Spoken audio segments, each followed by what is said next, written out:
la lapidation, nous n'en sommes pas encore là, mais voilà, il y a eu déjà plusieurs actions violentes commises par les islamistes, des atteintes aux libertés. Je vous citerai par exemple les attaques sur la salle de cinéma Africa en juin, quand le film de la Tunisienne Nedia El Feni a été diffusé. C'est un film qui parle de la laïcité.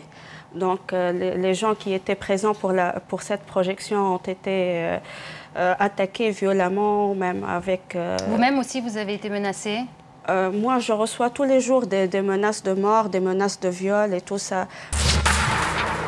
Le thème ambiant, c'est que le printemps arabe sonne le glas de l'islamisme. On nous parle de la défaite, on nous parle même de post-islamisme.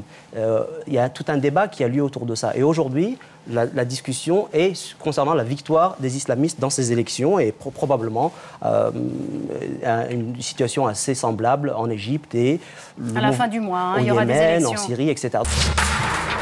Les événements sont manipulés de tout bord. Je suis absolument d'accord. Les éclaircissements qu'il m'a donnés sont parfaits parce que moi, je pense que le problème est économique. Ce n'est pas un problème politique. Les problèmes et les manipulations en Égypte sont dus à la faim et à la pauvreté, tout simplement. C'est vrai. Vous n'aurez pas dans le monde arabe de véritables processus démocratiques qui iront jusqu'au bout si nous n'entrons pas dans une vraie question de stabilité économique dans la région. Et non pas le discours d'Obama qui dit « nous soutenons votre démocratie, mais nous tenons les rênes de la bourse avec le Fonds monétaire international, la Banque mondiale ». C'est ça les vraies questions. Le reste, c'est de l'alarmisme, c'est déplacer le débat sur une polarisation et oublier les vrais enjeux économique et géostratégique. On a toujours la même vision qu'on réchauffe à chaque fois, c'est-à-dire on peut se perdre en discussion théologique sur ces questions. Pour moi, le problème, la discussion religieuse est un faux problème. Il y a des transitions qui sont en cours, en Tunisie, en Égypte, ils avancent, cas un, cas un. Ce qu'on a appris des transitions ailleurs, en Europe de l'Est, en Amérique latine, c'est que ça prend beaucoup de temps, c'est difficile, c'est une mutation sociétale c'est l'institutionnalisation de l'incertitude, c'est-à-dire les élections, il n'y a pas de garantie de résultat. Et c'est un combat entre les Tunisiens à partir du moment que deux choses importantes sont clés. Un, une rupture avec le passé. Donc il ne faut pas craindre ni l'Iran, ni il ne faut pas sombrer dans l'alarmisme qui est effectivement perpétué. Les jeunes ont fait preuve d'une naïveté politique. On doit l'admettre, l'échec en Égypte, on est allé offrir la révolution à l'armée, un cadeau sur un plateau en argent.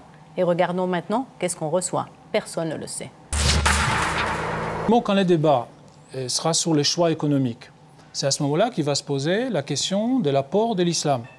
Parce que je rappelle que dans une démocratie, il y a d'un côté les procédures qui permettent à la majorité d'exercer le pouvoir, mais de l'autre côté, il y a aussi des valeurs, il y a aussi une chose qui est très importante, c'est que tout le monde a une opinion. Est-ce que le parti islamiste va résister à la tentation de dire, dans un discours direct ou pas direct, ce qu'on dit en fait c'est dans le Coran, c'est-à-dire apporter cette arme atomique de discussion pour assommer l'adversaire.